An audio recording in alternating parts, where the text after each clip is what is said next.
Class 11 chapter number 3 trigonometry.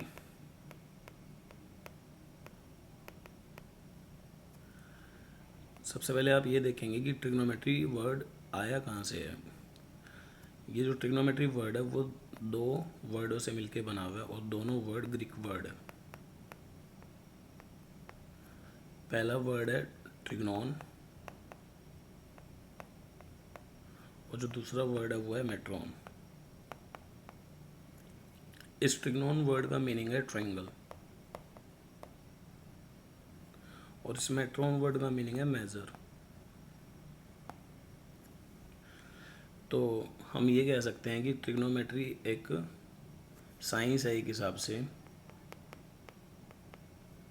Of measuring triangle, मतलब जिसमें triangles को मेजर किया जाएगा। Of measuring triangles. ट्रायंगल्स को मेजर करने के तरीके क्या हैं, मतलब साइडों की मेजरमेंट देख लेंगे, एंगल्स देख लेंगे कि भाई इस तरीके से है, तो इसका मतलब इसमें एंगल्स और साइडों को आपस में रिलेट करके डिस्कस किया जाएगा। तो ये ट्रिग्नोमेट्री है भाई। इसके बाद एक बहुत इंपॉर्टेंट टर्म है जो कि एंगल। ठीक है, यहाँ पर एंगल की डेफिनेशन बदल जाती है। अब तक आपने देखा होगा कि एंगल 0 डिग्री से 360 डिग्री होते होंगे, लेकिन यहाँ पे जो डेफिनेशन ये है द अमाउंट ऑफ रोटेशन, मतलब अमाउंट ऑफ रोटेशन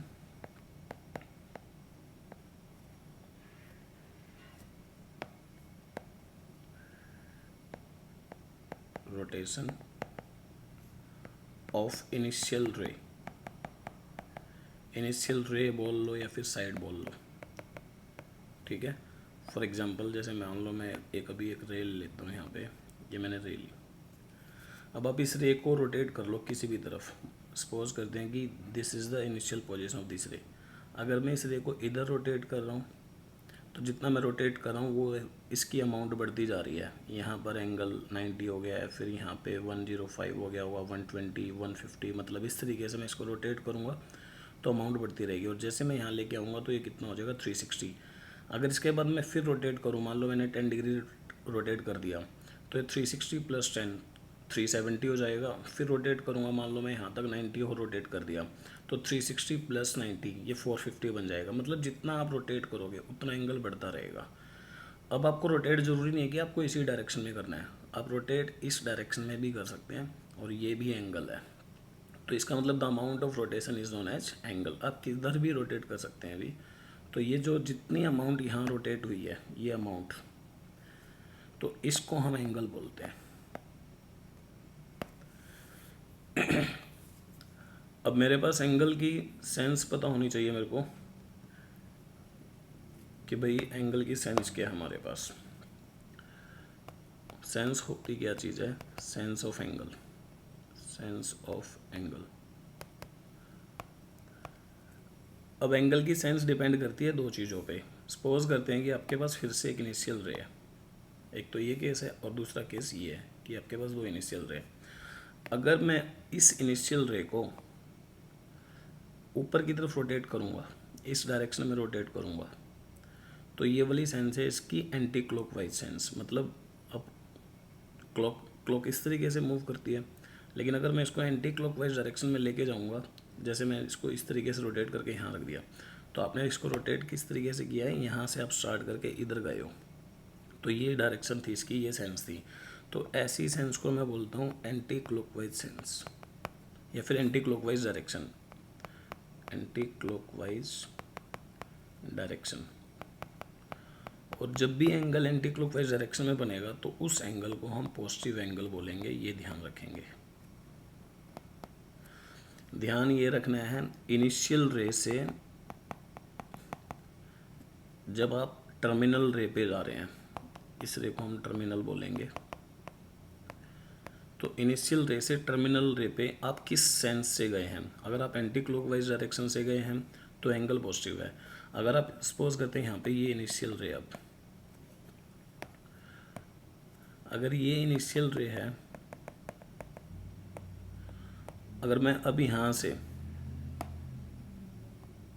मैं अगर ऊपर की तरफ गया तो एंगल बनेगा पॉजिटिव। अगर मैं यहाँ से नीचे की तरफ आ जाऊँ इधर, तो इसका मतलब मैंने डायरेक्शन कौन सी ली है, क्लॉकवाइज, क्योंकि मैं इधर क्लॉक की डायरेक्शन में आ रहा हूँ, तो ये डायरेक्शन हमारी क्लॉकवाइज है। तो इस केस में एंगल जो बनेगा वो नेगेटिव बनेगा, ये ध्यान रखने की ज़रूरत है। अब जरूरी नहीं है कि ये जो इनिशियल रे है वो बिल्कुल हॉरिजॉन्टल होगी। सपोज करते हैं कि ये इनिशियल रे हमारे पास है, अगर ये इनिशियल रे है और मेरे को एंगल बनाना है अब, और मैं यहाँ से एंगल बनाना स्टार्ट कर रहा हूँ, तो मेरे को यहाँ से एंगल बनाना है और मैं इसको मान लो रोटेट कर लेता हूँ इस डायरेक्शन में। अगर मैं इधर लेके आया तो अब आप यहाँ से स्टार्ट करके गए हो, जब आप स्टार्ट करके यहाँ से इधर जा रहे हो तो ये डायरेक्शन देख लो कौन सी है। अब ये डायरेक्शन तो, ये वाली डायरेक्शन तो कौन सी होती है, clockwise direction, anti clockwise direction. तो आप इसको लिखेंगे एंटी क्लॉकवाइज डायरेक्शन। और एंटी क्लॉकवाइज डायरेक्शन में एंगल कैसे बनते हैं, नेगेटिव या पॉजिटिव, पॉजिटिव बनते हैं। तो आप इस एंगल को बोलोगे कि ये एंगल जो भी बना है वो पॉजिटिव एंगल है। सेम एक और केस अगर मैं यहाँ लूँ, सपोज करते हैं ये इनिशियल रे मेरे पास है, और अगर मैं इस इनिशियल रे को अब रोटेट करूँ इस डायरेक्शन में तो ये क्लॉकवाइज डायरेक्शन होगी। अगर मैं रोटेट करूँगा इस डायरेक्शन में तो ये एंटी क्लॉकवाइज डायरेक्शन होगी। सपोज करते हैं मैं इसको इधर रोटेट कर रहा हूँ, ठीक है। तो अब आप यहाँ से स्टार्ट करके इधर की तरफ गए हो तो ये डायरेक्शन है क्लॉकवाइज। तो क्लॉकवाइज डायरेक्शन में क्लॉकवाइज सेंस मान लेते हैं। तो जब आप इधर जाओगे तो इस केस में एंगल बनेगा नेगेटिव एंगल। तो आपको ध्यान रखना है कि इनिशियल रे कौन सी है और टर्मिनल रे कौन सी है। तो ये एंगल की सेंस थी भी हमारे पास। अब इसमें सबसे इम्पोर्टेंट टॉपिक क्या, अब हमारे पास सबसे इम्पोर्टेंट टॉपिक है राइट एंगल के बारे में। अभी तक हम पढ़ते आ रहे हैं कि राइट एंगल 90 डिग्री होता है, लेकिन डिग्री है क्या चीज़ वो यहाँ पे डिस्कस करनी है। मैं आपको 3 केस लेके चल रहा हूँ। सपोज करते हैं कि भाई ये इनिशियल रे है और ये एंगल हमारा 90 का हमारे पास है, एक केस ये है। दूसरा केस हमारे पास है इनिशियल रे और फिर से ये एंगल हमारे पास एक और 90 का आ गया। अब मैथमेटिशियन आए, उन्होंने इनको डिवाइड करना स्टार्ट किया। सपोज करते हैं कि पहले वाले मैट्रिशियन ने इसके इस तरीके से इक्वल पार्ट किए, सेकेंड, थर्ड, 4, 5, 6, 7 एंड 8। मान लो इसने इसके 8 इक्वल पार्ट किए। अगर ये 8 इक्वल पार्ट्स यहाँ हुए हैं तो मैं कह सकता हूँ कि एक राइट एंगल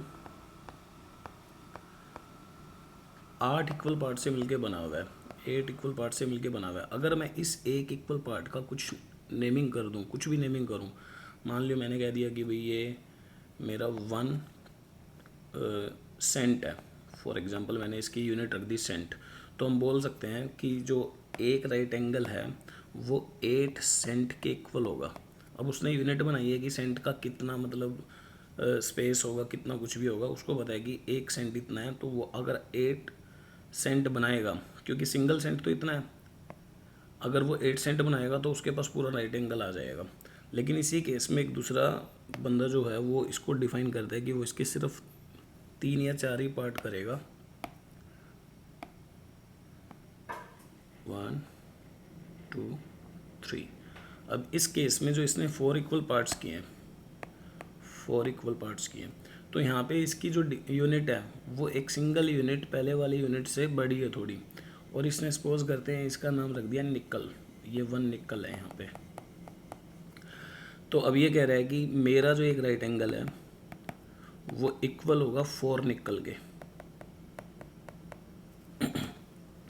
तो 1 राइट एंगल यहाँ पे 4 निकल के इक्वल है, और यहाँ पे 1 राइट एंगल किसके इक्वल है, 8 सेंट के। लेकिन यहाँ से देखने वाली बात ये है कि इस एक अकेले निकल में 2 सेंट आ चुके हैं, क्योंकि यहाँ पे जो 2 सेंट हैं, ये वाले 2 सेंट वो एक अकेले निकल के इक्वल हैं।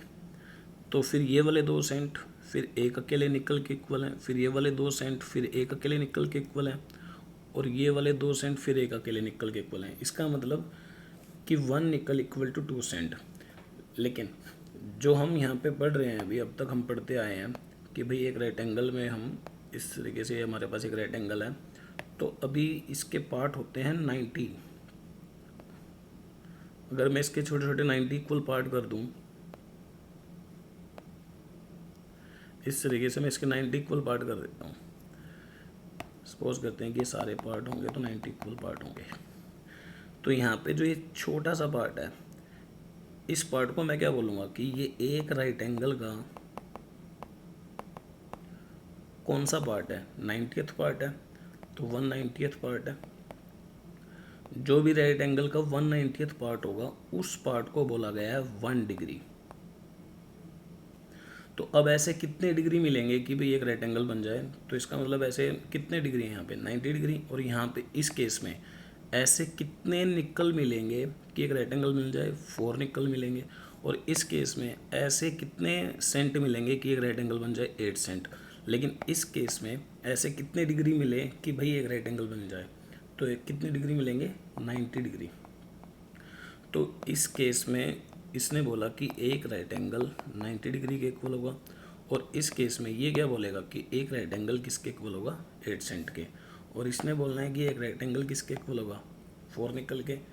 इसी केस को काउंटर करने के लिए एक और चीज़ आती है कि एक बंदा कहता है कि मैं एक राइट एंगल मेरे पास है, फिर अब दोबारा से अब वो कह रहा है कि मैं इसके 100 इक्वल पार्ट्स कर दूँ।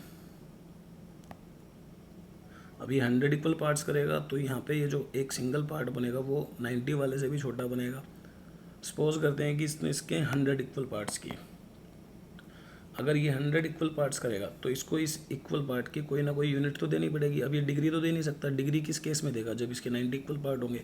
तो ये बोलता है कि मैंने एक राइट एंगल के 100 इक्वल पार्ट्स किए, और इस 100 इक्वल पार्ट्स के लिए इस एक अकेले पार्ट को वो नेमिंग कर देता है ग्रेड। तो यहाँ पे इसके कितने हो गया, 1 राइट एंगल किसके इक्वल हो गया 100 ग्रेड के इक्वल हो गया। तो इस तरीके से हम भी खुद की एक यूनिट बना सकते हैं कि भाई मैं एक राइट एंगल के अगर 50 इक्वल पार्ट्स करूँ तो मेरा एक अकेला पार्ट किस डिग्री, मतलब मैं क्या उसकी यूनिट रखूँगा। तो इस तरीके से अब हमारे पास आते हैं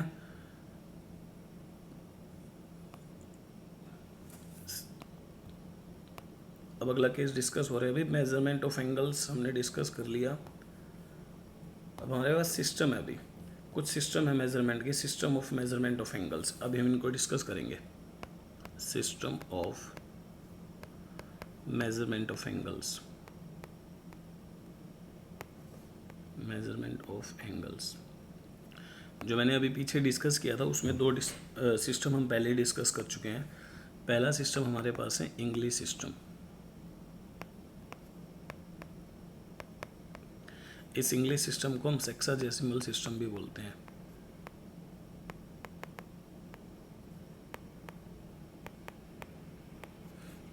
इस सिस्टम में क्या हुआ है, एक राइट एंगल लिया गया है और इस राइट एंगल के टोटल 90 इक्वल पार्ट किए गए हैं।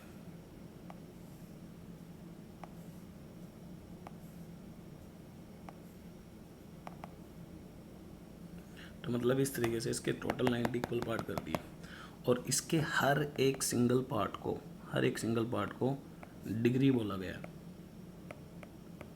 और पार्ट कितने किए हैं इसके 90 इक्वल पार्ट्स। तो इसका मतलब मैं बोल सकता हूँ कि एक राइट एंगल इस केस में इक्वल किसके होगा, एक राइट एंगल इक्वल होगा 90 डिग्री के इक्वल। लेकिन वो इसी चीज़ को ज़्यादा डिफाइन करने के लिए, फॉर एग्जांपल मैं इस पार्ट को उठा लेता हूँ, सिर्फ अकेले इस पार्ट को, सिर्फ इस पार्ट को, या फिर सिर्फ नीचे वाले पार्ट को, मतलब सिर्फ मैं इस पार्ट को उठा रहा हूँ जो बीच वाला पार्ट है, सिर्फ इस पार्ट को। ये कितना डिग्री था भाई, ये सिर्फ 1 डिग्री है, ये वाला हिस्सा है ओनली 1 डिग्री। लेकिन जो इसके बीच में स्पेस बचा हुआ है, अगर हम इसको जूम करेंगे, इसको जूम करते हैं तो यहाँ पे स्पेस और भी ज़्यादा आ जाता है। तो इसके बीच में जितना स्पेस बचता है वो इस स्पेस के भी पार्ट कर देता है। मतलब इस स्पेस के भी पार्ट करेगा किस तरीके से, वो लेके आते हैं कि इसके भी कुछ ना कुछ पार्ट हो सकते हैं। कलर चेंज कर लेते हैं, जैसे इस तरीके से वो इसके भी बहुत सारे पार्ट करता है एंगल्स को डिस्कस करने के लिए। जब यहाँ पे क्या कर रहा है तो 1 डिग्री के भी पार्ट किए जा रहे हैं, और 1 डिग्री के यहाँ पार्ट वो कितने करते हैं, वो 60 पार्ट्स करते हैं। और इस 1 डिग्री के जब 60 पार्ट होते हैं तो इन 60 पार्ट्स की यूनिट को वो क्या रखता है, मिनट। तो इसका मतलब वो कहता है कि 1 डिग्री किसके इक्वल है, 60 मिनट के इक्वल है। और मिनट की यूनिट क्या देता है, वो भी ये, मतलब रिप्रेजेंट इससे करता है। अब जब आपने इनकी मिनट बना दिया है तो आगे जाके वो कहता है कि इस मिनटों के बीच में भी गैप है। अब आपको इन मिनटों के बीच में गैप दिख रहा होगा यहाँ पर, ये वाला गैप। वो क्या करता है, इस 1 मिनट, अब देखो भी यहाँ से लेके यहाँ तक तो ये 1 डिग्री था, इस 1 डिग्री के पार्ट कितने किए उसने, 60। अब वो कह रहा है कि यहाँ से लेके यहाँ तक ये 1 मिनट है, फिर यहाँ से लेके यहाँ 2 मिनट, फिर इस तरीके से कितने मिनट होंगे इसमें, टोटल 60 मिनट। वो चाह रहा है कि इस एक अकेली मिनट के भी पार्ट हों, ठीक है। तो वो इस तरीके से अब इसे एक अकेली मिनट के पार्ट करने वाला है। तो यहाँ से मैं सिर्फ एक अकेला मिनट उठाता हूँ, सपोज करते हैं ये रेड कलर था तो मैं रेड ले लेता हूँ अभी, मिनट यहाँ पे सपोज करते हैं कि ये अब 1 मिनट यहाँ से उठाया गया है और 1 मिनट यहाँ पे रखा गया है, ठीक है। और जब इस 1 मिनट के पार्ट होंगे, अब वो दोबारा से इसके कितने पार्ट करने जा रहा है, 60। सपोज कर लेते हैं कि वो यहाँ पे 60 पार्ट कर रहा है, 1 2, फिर से इनके 60 पार्ट कर रहा है। इस केस में ये जो रेड पोर्शन है वो है क्या, ये रेड पोर्शन है 1 मिनट। और यहाँ इस केस में ये जो ब्लैक पोर्शन क्या था भाई, ये था 1 डिग्री। 1 डिग्री के यहाँ पे कितने पार्ट हुए, 60 पार्ट, और इन 60 पार्ट को क्या बोल रहा है, मिनट, ठीक है। और यहाँ 1 मिनट के कितने पार्ट कर रहा है, फिर से 60 पार्ट्स, लेकिन अब की बार वो इन 60 पार्ट्स को क्या बोलेगा, 60 सेकेंड्स, ठीक है। ये टाइम वाले मिनट और सेकंड नहीं है, बस उसके पास यूनिट नहीं थी तो इसलिए इसने मिनट सेकंड्स वगैरह रख दिए। तो यहाँ पे जो 1 मिनट है वो किसके इक्वल है, 60 मिनट के इक्वल है। अब गैप तो भाई अभी भी दिख रहा है यहाँ पे, तो फर्दर वो इसके फिर से पार्ट कर सकते थे, लेकिन उन्होंने यहाँ तक ही पार्ट किया है कि 1 राइट एंगल को 60, उन्होंने सिर्फ क्या किया है, एक राइट एंगल को डिवाइड किया कितने इक्वल पार्ट्स में, 90 इक्वल पार्ट्स में, और उसकी यूनिट क्या रखी, डिग्री। फिर उन्होंने क्या किया, 1 डिग्री के पार्ट किए कितने, 60, और उनकी यूनिट क्या रखी, मिनट। यहाँ पे ये डिग्री है और इधर ये मिनट है। तो अब उसने 1 मिनट के फिर से पार्ट किए और उसके पार्ट कितने किए, 60, और हर पार्ट की यूनिट क्या रखी, सेकंड, और सेकंड्स को हम डबल डैश से नोट कर देंगे।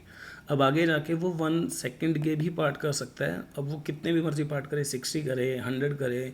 तो अभी इंग्लिश सिस्टम में कितने पार्ट किए, यहाँ तक पार्ट किए। अगर वो इसको आगे बढ़ाना चाहते हैं तो आगे 60 और पार्ट कर लेते और उसकी यूनिट रख देते मिनी सेकंड्स। लेकिन आपको सिर्फ इतना ही डिस्कस करना है इंग्लिश सिस्टम में, 1 right angle equal to 90 degree, और 1 डिग्री इक्वल टू 60 मिनट, और 1 degree equal to 1 minute equal to 60 seconds. अब यहाँ से मैं आपको एक क्वेश्चन पूछता हूँ। सपोज करते हैं कि मैं आपको कहता हूँ कि भाई आपको 15 डिग्री और 30 मिनट का एंगल बनाना है। अब इस 15 डिग्री और 13 मिनट के एंगल को बनाने के लिए आप क्या करेंगे, सबसे पहले इनिशियल रे लेंगे। अब सभी को, चलो 15 डिग्री छोड़ो, 45 डिग्री ले लेते हैं यहाँ पे कि आपको 45 डिग्री का बनाना है। अब सभी को एंगल 45 का तो बनाना आता है, सभी बना देंगे कि सर ये तो राइट एंगल है, तो मैं यहाँ से ये इसके बिल्कुल बीच में जाऊँगा तो ये 45 का एंगल आ जाएगा, ठीक है। लेकिन आपको बनाना है 45 और 30 मिनट का एंगल। लेकिन अब आपको पता है अगर ये 45 का एंगल है तो जस्ट इससे आगे जब आपने 90 इक्वल पार्ट किए थे तो ये कितना डिग्री होगा, ये 1 डिग्री बढ़ गया इसमें, तो ये कितना हो गया, 46 डिग्री। सपोज करते हैं कि ये एंगल तो 45 डिग्री है यहाँ पे,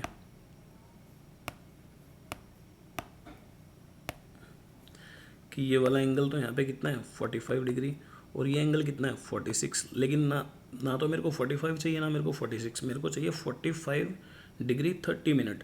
अब मैंने आपको बताया था कि इस अकेले 1 डिग्री के कितने पार्ट किए गए थे, वहाँ पे 60 इक्वल पार्ट किए गए थे। मतलब इस तरीके से यहाँ से 60 इक्वल पार्ट हुए थे इसमें। और जब इसके 60 इक्वल पार्ट हुए थे तो पहला पार्ट था 1 मिनट, फिर सेकंड पार्ट था 2 मिनट, फिर इस तरीके से ऐसे कितने पार्ट हुए थे इसके, 60। तो ऐसे 60 पार्ट होते जा रहे थे।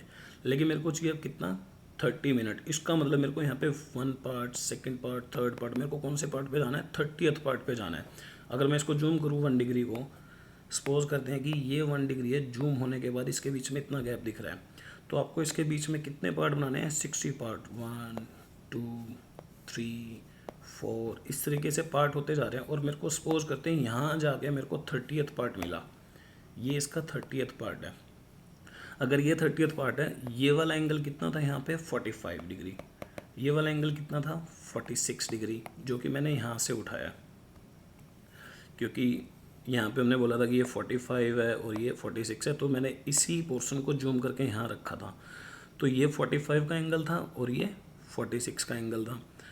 तो जब आप 30th पार्ट पे पहुँचेंगे तो इसका मतलब ये वाली पोजीशन है 45 डिग्री 30 मिनट की। फॉर एग्जांपल अगर आपको फिर से एक एंगल बनाना हो, सपोज करते हैं कि आपको एंगल बनाना है 60 डिग्री एंड 12 मिनट, तब आप इसके लिए क्या करेंगे, सबसे पहले आप इनिशियल रे लेंगे। फिर आपको पता है कि कंपास की हेल्प से आप इसको ड्रॉ करने चाहेंगे कि भाई यहाँ रख के फिर आप इस तरीके से, तो ये पहले वाली आर्क 60 बनाएगी। सपोज करते हैं कि ये एंगल 60 आपके पास बना, ये एंगल आपके पास 60 है। अब आपको 60 एंगल नहीं चाहिए, आपको चाहिए 60 डिग्री 12 मिनट। और सभी को पता है कि 60 डिग्री से अगला एंगल जब हमने 90 इक्वल पार्ट किए थे तो वो ये 61 था। अब ये एंगल 60 डिग्री है तो ये एंगल 61 है, लेकिन आपको ना तो 60 डिग्री चाहिए ना 61, आपको चाहिए 60 डिग्री है बट 12 मिनट्स। अब 12 मिनट का मतलब क्या है कि इनके बीच में कितने पार्ट किए गए थे, 60 इक्वल पार्ट किए गए थे। तो आपको जाना है 12th पार्ट पे, तो इसका मतलब इसके बीच में फिर से कितने पार्ट होंगे, 60 पार्ट होंगे और मेरे को 12th पार्ट पे जाना है। तो आप इनके बीच में फिर से पार्ट करेंगे इस तरीके से, और जो इसके बीच में जो मेरे को 12th पार्ट मिलेगा, यहाँ पे जो मेरे को 12th पार्ट मिलेगा, उस 12th पार्ट को मैं क्या बोल दूंगा कि वो जो 12th पार्ट है, जो 12th पार्ट यहाँ मिलेगा वो 12th पार्ट हमारा 60 डिग्री 12 मिनट का एंगल होगा। तो इस तरीके से ये इंग्लिश सिस्टम वर्क करता है। अब अगला सिस्टम हमारे पास आता है French system. English system normally work करता है इंडिया में या फिर यूके में इस तरीके से। अब अगला हमारा है फ्रेंच सिस्टम।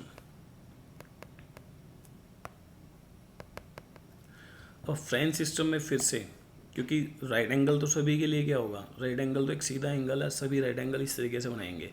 लेकिन हमें पता है कि एक रेक्टेंगल हमारा 90 डिग्री के इक्वल हो गया। अब उनको नहीं पता कि इन्होंने एक राइट एंगल को 90 इक्वल पार्ट किया है, लेकिन फ्रेंच वालों ने क्या किया है, एक राइट एंगल के 100 इक्वल पार्ट्स किए हैं।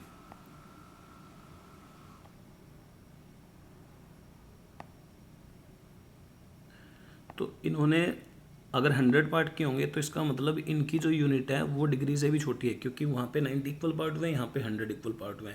तो इस तरीके से इन्होंने इसके 100 इक्वल पार्ट किए। तो ये कह रहे हैं कि हमारा एक राइट एंगल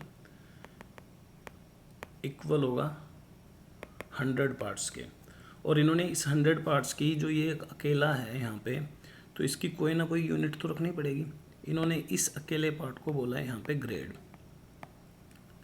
तो इसका मतलब इनका एक राइट एंगल किसके इक्वल हुआ, 100 ग्रेड्स के इक्वल हुआ, और वो ग्रेड को डिनोट करते हैं 100 ऊपर जी लगा के। लेकिन इनके बीच में स्पेस अभी भी आपको दिख रहा होगा, तो वो क्या करते हैं, इसे एक अकेले ग्रेड को उठाते हैं अलग से। तो इस अकेले ग्रेड को सपोज करते हैं कि यहाँ उठा लिया, ये हमने ग्रेड उठा लिया एक। अब इस ग्रेड के एक सिंगल वन ग्रेड के वो फिर से पार्ट करते हैं, लेकिन इस केस में 60 पार्ट नहीं होते, इस केस में 100 पार्ट किए जाते हैं। अब 100 पार्ट करेंगे तो मतलब बीच में और कम स्पेस होगा अभी, और ये अच्छे तरीके से डिफाइन कर रहे हैं कोई भी चीज़ को। तो यहाँ पे फिर से कितने होंगे, 100 इक्वल पार्ट्स करेंगे वो, 100 इक्वल पार्ट्स। तो इसका मतलब इनका जो वन ग्रेड है वो फिर से किसके इक्वल है, 100 इक्वल पार्ट्स के, और इन्होंने इस इक्वल पार्ट की यूनिट रखी है फिर से मिनट। ठीक है, जो डैश यहाँ पे लगा दिया वही मिनट, लेकिन ये मिनट और वो मिनट वो अलग है, इन्होंने भी इसको मिनट से दिखाया। और इनकी फिर जो 1 मिनट बनेगी, फिर उस 1 मिनट के फिर से पार्ट किए कितने, 100, और उसको क्या बोल दिया, सेकेंड्स। ये आगे भी कर सकते थे लेकिन इन्होंने भी 3 जगह तक किया। तो यहाँ पे इस फ्रेंच सिस्टम में एक राइट एंगल इक्वल जाएगा 100 ग्रेड के, लेकिन इंग्लिश सिस्टम में था एक राइट एंगल 90 पार्ट्स हुए थे, तो वहाँ पे यूनिट थी डिग्री, यहाँ यूनिट है ग्रेड। यहाँ पे अब 1 ग्रेड इक्वल जा रहा है क्योंकि वो पार्ट कर रहे हैं 100, तो 100 मिनट के। इधर पार्ट किए गए थे 1 डिग्री के 60, तो वहाँ पे 1 डिग्री इक्वल है 60 मिनट के। अब यहाँ पे 1 मिनट इक्वल किसके होगा, 100 सेकेंड्स के, क्योंकि 100 पार्ट किए गए हैं। और यहाँ पे 1 मिनट इक्वल किसके हैं, 60 मिनट के, क्योंकि यहाँ पे 60 पार्ट किए गए थे। तो ये आपका इंग्लिश सिस्टम है और ये आपका फ्रेंच सिस्टम है। फ्रेंच सिस्टम को एक और बोला जाता है सेंटीसिमल सिस्टम, ये ध्यान रखना, सेंटीसिमल सिस्टम भी बोलते हैं इसको। और इस इंग्लिश सिस्टम का एक और नाम था सेक्साजेसिमल सिस्टम।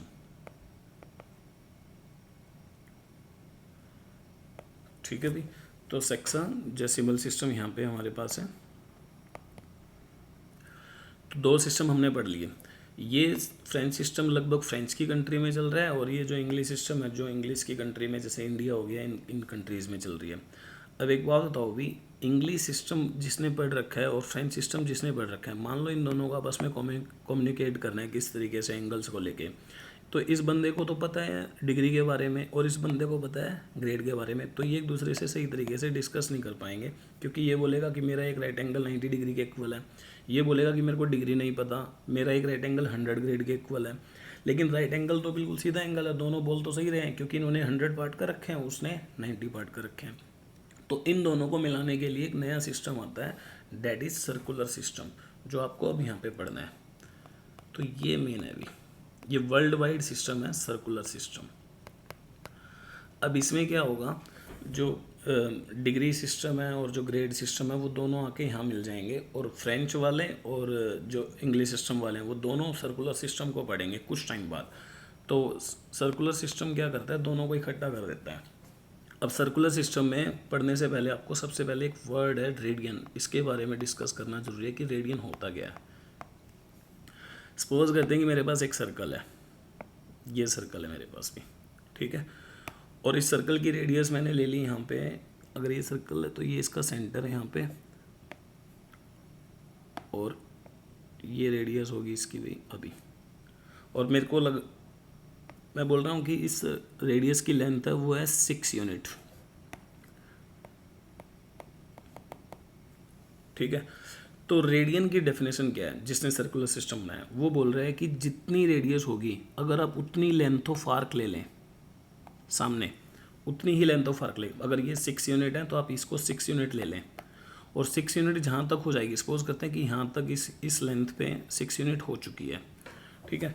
तो इस पॉइंट से लेके वापस सेंटर की तरफ आ जाएं, तो ये जो एंगल सेंटर पे बनेगा ना, इस एंगल को मैं 1 रेडियन बोलूँगा, इस एंगल को 1 रेडियन बोलूँगा, उसने बोला। अब वो कह रहे कि अगर सर्कल 6 का है तो आपको लेंथ ऑफ आर्क 6 लेनी पड़ेगी। अब मान लो एक और सर्कल आपके पास है, सपोज करते हैं कि ये सर्कल है, और इस केस में यहाँ पे जो रेडियस है इसकी वो है, सपोज करते हैं 4, तो अब आपको ये लेंथ ऑफ आर्क कितनी लेनी पड़ेगी, 4 लेनी पड़ेगी। और जैसे आप ये लेंथ ऑफ आर्क 4 लेंगे तो आप यहाँ से सेंटर से आप इसकी तरफ जाएंगे, तो ये जो एंगल बनेगा वो फिर से कितना बनेगा, 1 रेडियन का बनेगा। सीधी सी बात है। किसी ने सर्कल बड़ा ले लिया, सपोज करते हैं, ठीक है भी, ये वाला सर्कल ले लिया इस तरीके से, अगर ये सर्कल लिया उसने, तो अब उसके पास क्या होगा, फिर से उसने रेडियस ले ली। अब रेडियस उसके पास है, सपोज करते हैं 8 यूनिट्स की, 8 यूनिट्स की रेडियस है, तो उसने सेंटर पे एंगल बनाना है, तो सामने आर्क कितनी रखनी पड़ेगी, यहाँ से लेके यहाँ तक उसको 8 की आर्क रखनी पड़ेगी। तो अगर वो 8 यूनिट्स की आर्क यहाँ रखे और फिर यहाँ से यहाँ आ जाए, तो ये जो सेंटर पे एंगल बनेगा वो फिर से 1 रेडियन बनेगा। मतलब सीधी सी डेफिनेशन है रेडियन की, कि सेंटर पे बना हुआ एंगल जितनी उस सर्कल की रेडियस है उतनी ही आर्क से अगर बनेगा तो वो एंगल 1 रेडियन होगा। तो 1 रेडियन की डेफिनेशन क्या बनती है, 1 radian is the angle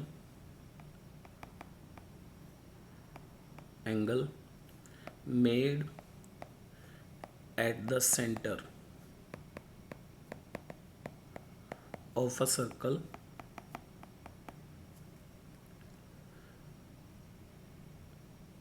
by the length of arc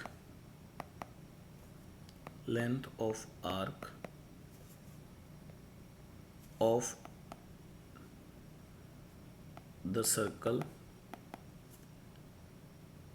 या फिर मैं कह सकता हूँ by the length of arc of the circle when it is equal to radius of that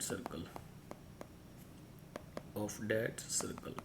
मतलब आप यहाँ से समझ चुके होंगे कि भाई है, अब आपको फिर से एक सर्कल अगर मैं दूँ कि भाई ये मेरे पास एक सर्कल है, इस सर्कल में जो रेडियस है अब हमारे पास 2 यूनिट्स हैं और मेरे को यहाँ सेंटर पे एंगल बनाना है 1 रेडियन का, तो आपको कितनी लेंथ लेनी पड़ेगी? आपको लेनी पड़ेगी 2 की ही लेंथ ऑफ आर्क लेनी पड़ेगी। तो ये जो सेंटर पे एंगल बनने वाला है वो एंगल 1 रेडियन होगा, ठीक है। और रेडियन को हम डिनोट करते हैं सी के साथ, जैसे डिग्री को हम डॉट से डिनोट कर रहे थे, ग्रेड को जी से, तो रेडियन को सी से डिनोट करेंगे। तो इस तरीके से रेडियन की डेफिनेशन है। अब एक और चीज़ देखते हैं। सपोज करते हैं कि आपके पास ये एक सर्कल है, अब आपको सेंटर पे एंगल 1 रेडियन नहीं 2 रेडियन बनाना है। तो सेंटर पे अगर एंगल 2 रेडियन बनाना है, सपोज करते हैं, अब आपको 1 रेडियन तो बनाना आता ही है। सपोज किया कि ये वाली लेंथ हमारे पास है 2 की, तो मेरे को यहाँ सेंटर पे एंगल 2 बनाने के लिए मैं यहाँ से यहाँ तक लेंथ कितनी लूँगा? 2 की लेंथ लूँगा। तो ये एंगल कितना बन जाएगा? 1 रेडियन बन जाएगा। लेकिन मेरे को सेंटर पे एंगल कितना बनाना है? 2 रेडियन। तो इसका मतलब मेरे को 1 रेडियन और बनाना पड़ेगा। तो ये लेंथ कितनी है? 2। तो मेरे को 2 की लेंथ और ले लेनी है यहाँ। अगर मैं 2 की लेंथ और लूँगा तो मेरे पास ये जो एंगल बनेगा ये 1 रेडियन फिर से बन जाएगा। और यहाँ से यहाँ तक ये 1 रेडियन है और यहाँ से यहाँ तक भी ये 1 रेडियन है। तो ये टोटल कितना बन गया? ये 2 रेडियन बन गया। सेम इसी तरीके से अगर मैं आपको बोलता हूँ कि ये सर्कल गिवन है आपको, ठीक है, और इस सर्कल की रेडियस फिर से आपके पास 3 है,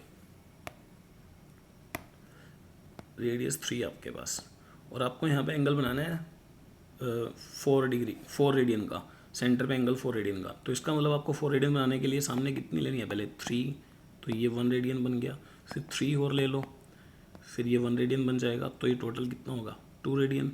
फिर 3 और ले लो, तो सामने कितना आ जाएगा? 1 रेडियन फिर से बना, मतलब टोटल 3 हो गया। फिर 3 और ले ली, तो ये एंगल अब पूरा कितना बना आपके पास? ये पूरा एंगल बन गया आपके पास 4 रेडियन का। इसका मतलब सामने की लेंथ कितनी लेनी थी? सामने की लेंथ लेनी थी 12। तो यहाँ से मेरे को एक चीज़ समझ में आ रहा है, जितना मेरे को सेंटर पे एंगल बनाना है उसकी मैं रेडियस से मल्टीप्लाई कर दूँ, ठीक है, तो उतनी ही मेरे को लेंथ लेनी है। फॉर एग्जाम्पल एक और देखते हैं सर्कल। अब सर्कल की रेडियस सपोज करते हैं अभी आपके पास है 2 की, और आपको एंगल बनाना है सेंटर पे 6 का। तो 6 का बनाना है तो 6 की मल्टीप्लाई 2 से कर दो, तो इसका मतलब मेरे को लेंथ सामने कितनी चाहिएगी? 12 की लेंथ चाहिएगी। तो आप सामने 12 की लेंथ लेके चले जाओ। अगर ये 12 की लेंथ है तो ये जो सेंटर पे एंगल बनेगा तो ये एंगल 6 रेडियन होगा। तो मेरे ख्याल से यहाँ पे आपको क्लियर हो रहा होगा। तो इसका मतलब मान लो अब एक सर्कल आपके पास है, फिर से भाई एक सर्कल आपके पास है ये, और इस सर्कल में फिर से ये रेडियस है, और मेरे को सेंटर पे बना हुआ एंगल पता करना है कि ये एंगल कितना है। सपोज करते हैं दिस एंगल इज थीटा। तो इस एंगल को मैं कैसे पता कर सकता हूँ? और आपको पता है कि ये वाली लेंथ है 4 और ये वाली लेंथ आपके पास 2, तो ये सेंटर पे बना हुआ एंगल कितना होगा?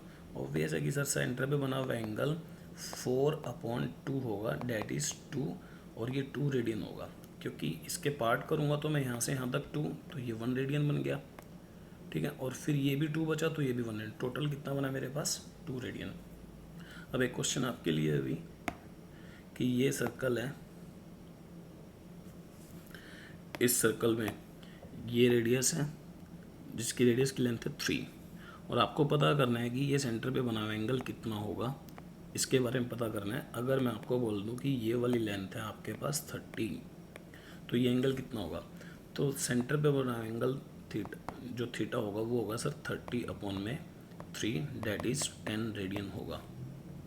तो यहाँ से अब आपके पास एक फॉर्मूला ड्राइव होता है कि अगर कोई भी सर्कल आपके पास है और आपको उस सर्कल के सेंटर पे बना हुआ एंगल पता करना है कि भाई सेंटर पे बना हुआ एंगल क्या होगा, तो आपको उस सर्कल की एक तो रेडियस पता होनी चाहिए और आपको सामने वाली लेंथ ऑफ आर्क ये पता होनी ज़रूरी है।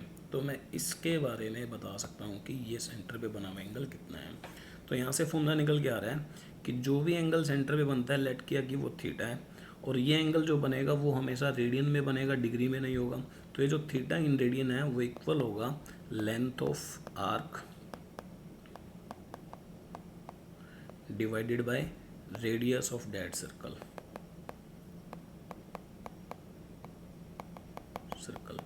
या फिर मैं कह सकता हूँ कि थीटा इक्वल होगा L अपॉन आर के। ये बहुत इंपॉर्टेंट फॉर्मूला है अभी आगे के रिजल्ट्स को प्रूफ कराने के लिए। अब आगे देखते हैं अभी।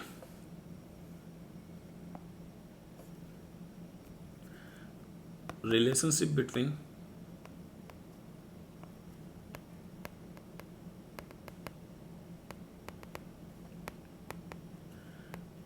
Radian and degree. Radian and degree की रिलेशनशिप का मतलब है कि जो बंदे अभी तक डिग्री के बारे में पढ़ रहे थे अब उनको रेडियन पढ़ना पड़ेगा, तो डिग्री से रेडियन पे कैसे आना है, क्योंकि उनको अब देखना पड़ेगा ना कि वन राइट एंगल को मैं 90 डिग्री बोलता था, तो अब मैं वन राइट एंगल को कितने रेडियन बोलूँगा। तो यही चीज़ यहाँ डिस्कस की जाएगी कि 1 डिग्री रेडियंस में कैसे कन्वर्ट होगा। अब रेडियन आपको क्या पता है अभी। अब सपोज करते हैं कि आपके पास एक स्ट्रेट लाइन है और स्ट्रेट लाइन पे ये एंगल कितने डिग्री का होता है,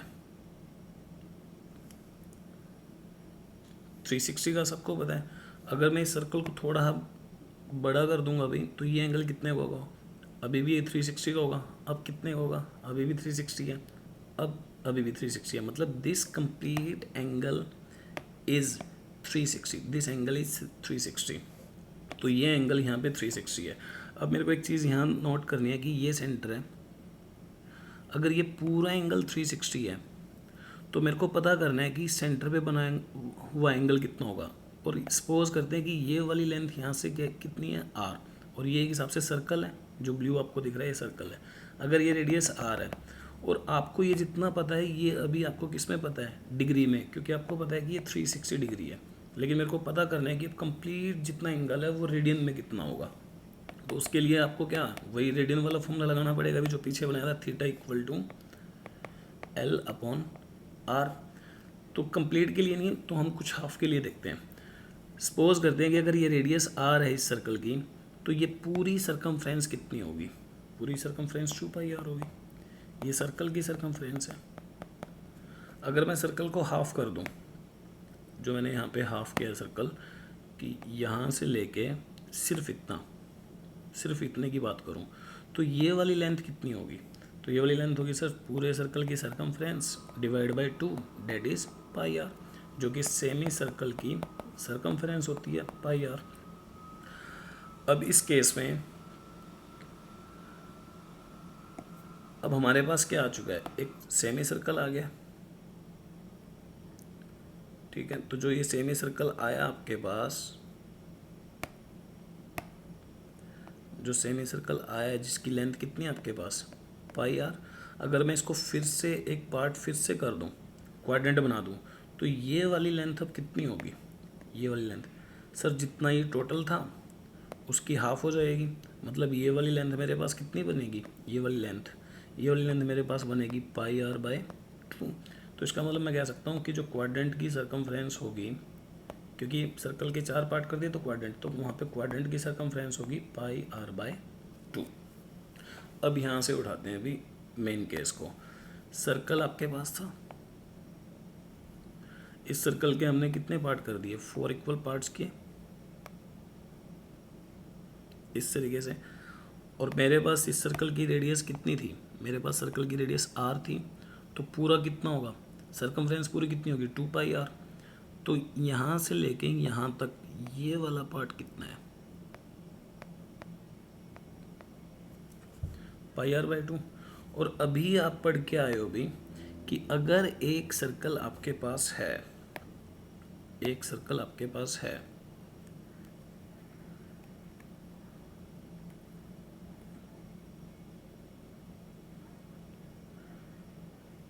कि सपोज करते हैं कि आपके पास एक सर्कल है और आपको पता करना है कि इसके सेंटर पे बना हुआ एंगल कितना है, ये वाला एंगल आपको पता करना है कि ये कितना है।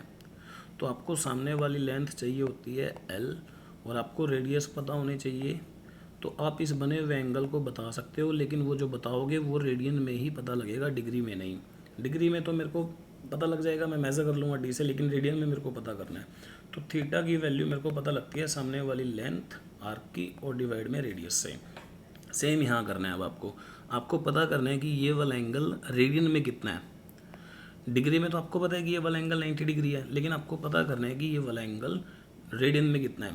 तो this theta degree radian equal होगा, हमें पता है कि ये 90 डिग्री के तो इक्वल है ही, क्योंकि ये एंगल क्वाड्रेंट में जितना बनता है वो 90 डिग्री होता है। तो ये तो डिग्री है, लेकिन ये रेडियन है। मेरे को पता करना है कि 90 डिग्री रेडियन में किसके इक्वल है। और इस थीटा का फॉर्मूला क्या बनता है रेडियन की डेफिनेशन के अकॉर्डिंग, सामने वाली लेंथ डिवाइड में रेडियस।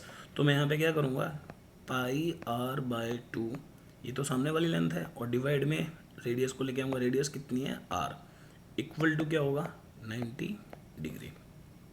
अब यहाँ पे आर के नीचे 1 है, तो जब हम इनको स्टैंडर्ड फॉर्म में लेके आएंगे तो क्या बनेगा, pi R by 2 into 1 by R equal to 90 degree.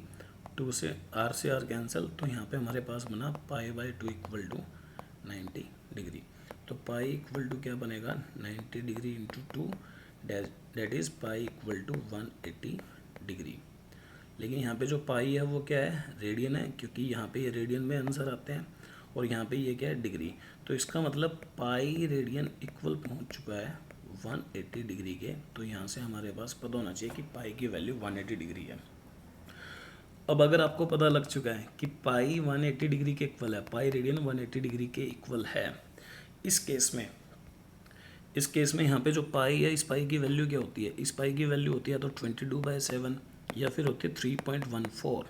Same यहाँ पे जो 22/7 रेडियन है आपका, वो इक्वल है 180 डिग्री के, या फिर मैं बोल सकता हूँ कि 3.14 रेडियन इक्वल है 180 डिग्री के। अब आप कहोगे सर ये 3.14 और 22/7 तो नंबर है, इसका मतलब नंबर्स भी एंगल्स को रिप्रेजेंट करते हैं? हाँ करते हैं। इसके लिए मैं एक अलग से वीडियो बना दूंगा कि नंबर एंगल कैसे होते हैं, लेकिन अभी सिर्फ ध्यान रखना है कि 22/7 रेडियन इक्वल होता है 180 डिग्री के, और 3.14 रेडियन भी इक्वल होगा 180 डिग्री के, या फिर मैं बोल सकता हूँ कि पाई रेडियन भी इक्वल है 180 डिग्री के। अब यहाँ से एक कन्वर्जन की चीज़ें देखते हैं। अगर पाई इक्वल है 180 डिग्री के तो दो केस बना लेते हैं, और पाई रेडियन इक्वल है 180 डिग्री के, या फिर मैं बोल सकता हूँ कि 180 डिग्री इक्वल है पाई रेडियन के। तो ये इसको मैं लिख सकता हूँ 1 इंटू पाई, या फिर 1 radian into pi, that is equal to 180 degree. और फिर 1 रेडियन किसके इक्वल बनेगा 180/पाई। इसका मतलब अगर 1 रेडियन इक्वल होगा 180/पाई के, और वो डिग्री में होगा, और यहाँ से 1 डिग्री इंटू 180 लिख सकते हैं, और यहाँ बनेगा पाई रेडियन। तो 1 डिग्री, यहाँ डिग्री लिखने की ज़रूरत नहीं है, अगर आपने ऊपर लिख दिया तो 1 डिग्री इक्वल जाएगा पाई/180 रेडियन। कहने का मतलब ये है कि जब आपको डिग्री से रेडियन में जाना है तो ये वाला फॉर्मूला चलेगा, और जब आपको रेडियन से डिग्री में जाना है तो ये वाला फॉर्मूला। फॉर एग्जांपल मैं चाहता हूँ कि 4 रेडियन की वैल्यू पता करनी है मेरे को, और वो भी डिग्री में पता करनी है। तो आप क्या करेंगे, आपको पता है कि 1 रेडियन किसके इक्वल है 180/4 के, तो आप इसमें दोनों तरफ मल्टीप्लाई कर दो, ×4। जब आप दोनों तरफ 4 से मल्टीप्लाई करेंगे तो ये वाला क्या बनेगा, ये वाला तो 4 रेडियन बनेगा, तो इधर लिख दो 180/पाई इंटू में 4, और इधर जो बनेगा वो क्या बनेगा, वो डिग्री बन जाएगा। सेम ऐसे ही मेरे को पता करना है कि 60 डिग्री को हम रेडियन में क्या बोलेंगे, तो अब दोनों तरफ ×60 कर दो। तो मैं इधर 60 से मल्टीप्लाई करूँगा पाई/180 रेडियन, और 1 0 से 0 कैंसिल, ये इससे कैंसिल, तो ये मेरे पास आएगा पाई/3। तो इस तरीके से 60 डिग्री इक्वल होता है पाई/3 रेडियन के।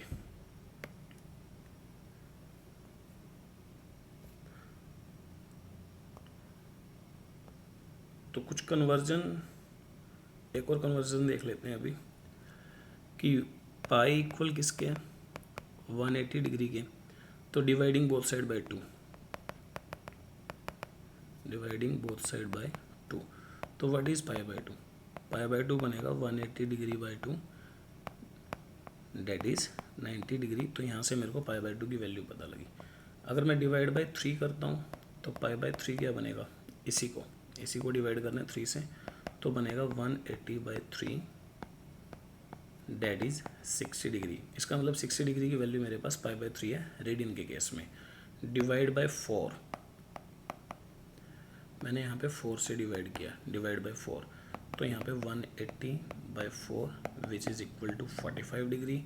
डिवाइड बाई 6 से डिवाइड करेंगे तो pi by 6 equal to 180/6 that is 30 degree. मेरे को इन्हीं की ज़रूरत है। 30 डिग्री, आपने 30 डिग्री पढ़ा था, 45 पढ़ा था, 60 पढ़ा था, 90 पढ़ा था क्लास 10th में। तो अब मेरे को जब भी वो 60 डिग्री बोलेगा तो मैं क्या बोलूँगा उसको, सीधा पाई बाई 3। जब 30 डिग्री बोलेगा तो पाई बाई 6, 45 डिग्री बोलेगा तो पाई बाई 4 और 90 डिग्री पाई बाई 2। आपको इनको ध्यान रखना है, बाकी का अगले लेक्चर में